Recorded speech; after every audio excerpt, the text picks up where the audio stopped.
High friends, welcome to Sam's kitchen. Friends, आज आपण ना लेफ्ट ओव्हरचं मेकओव्हर सिरीज मधली ना दुसरी रेसिपी करत आहोत। ती आहे उसळ पुरी चाट।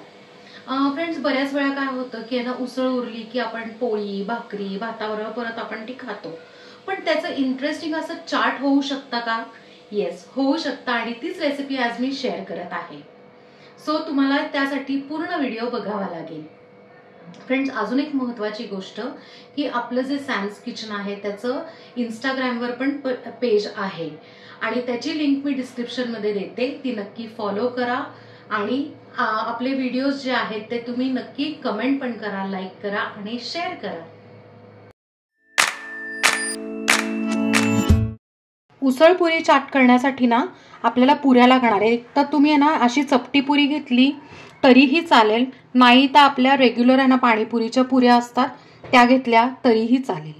आता आपला जो हिरो इन्ग्रेडियंट आहे उसळ, त्याचा आपण चाट करणार आहे। तर माझ्याकडे 2 वाट्या अंदाजे आहे ना उसळ शिल्लक होती। कुठल्याही प्रकारची उसळ तुम्ही घेऊ शकता। आता माझ्याकडे मुगाची उसळ, तुम्ही मटकी चवळी मूग कुठलेही घेतली तरीही चालेल। आपल्याला चाटसाठी ना काही भाज्या लागणार आहेत। तर पहिली म्हणजे कांदा आहे, तर कांदा आपण बारीक चिरून घेऊया।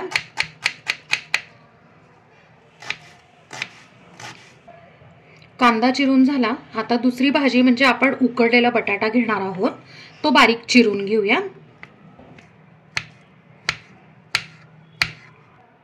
बटाटा बारीक चिरून झाल्यावर आपल्याला टोमॅटो लागणार आहे, टोमॅटो पण आपण बारीक चिरून घेऊया।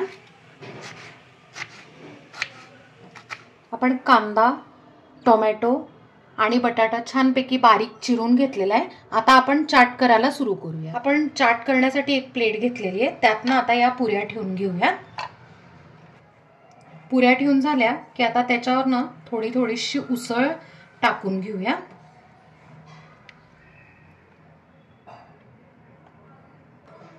आता त्याच्यावर ना बारीक चिरलेला कांदा,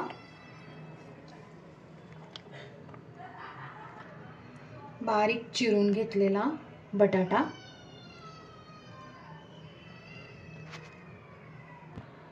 आता बारीक चिरून घेतलेला टोमॅटो,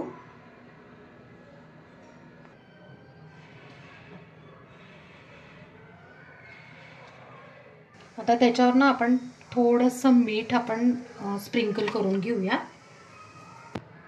थोडासा चाट मसाला, थोडीशी लाल मिरची पावडर,